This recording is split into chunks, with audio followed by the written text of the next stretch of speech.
Praise the lord అండి. దేవుని దయ వల్ల మీరందరూ క్షేమంగా ఉన్నారని ఆశిస్తున్నాను.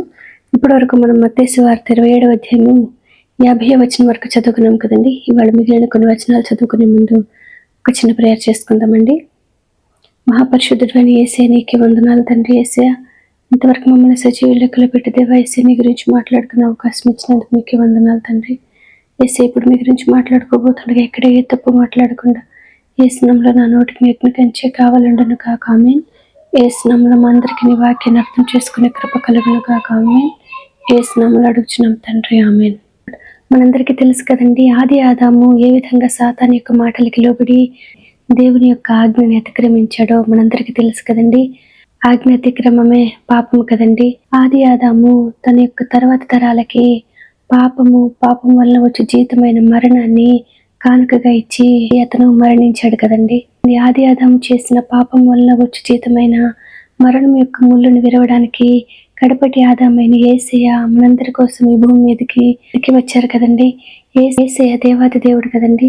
అయినప్పటికీ యేసయ్య మన కోసము ఈ భూమి మీదకి నరావతారిగా వచ్చి మనందరి యొక్క పాపానికి ప్రాయశ్చిత్తం చెల్లించడానికి తన యొక్క పరిశుద్ధ రక్తాన్ని మనందరి కోసము చిందించారు కదండి.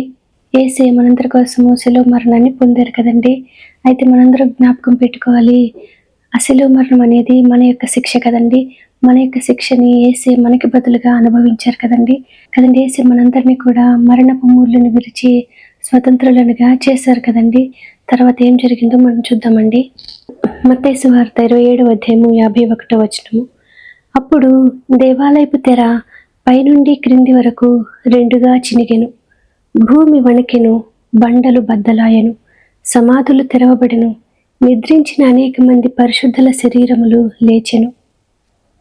వారు సమాధులలో నుండి బయటికి వచ్చి ఆయన లేచిన తరువాత పరిశుద్ధ పట్టణములో ప్రవేశించి అనేకులకు అగపడిరి కదండి. తెరలోపలికి ప్రవేశించడానికి అర్హత లేని మనందరి తరపున యేసయ్య ప్రాయశ్చిత్తం చెల్లించి మనకి దేవునికి మధ్యలో ఉన్న అడ్డుని తొలగించారు కదండి.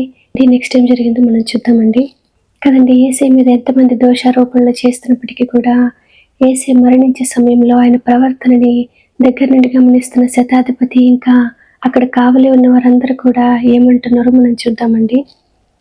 శతాధిపతియు అతనితో కూడా యేసునకు కావలి ఉన్న వారును భూకంపమును జరిగిన కార్యములన్నిటినీ చూచి మిక్కిలి భయపడి నిజముగా ఈయన దేవుని కుమారుడని చెప్పుకొనిరి.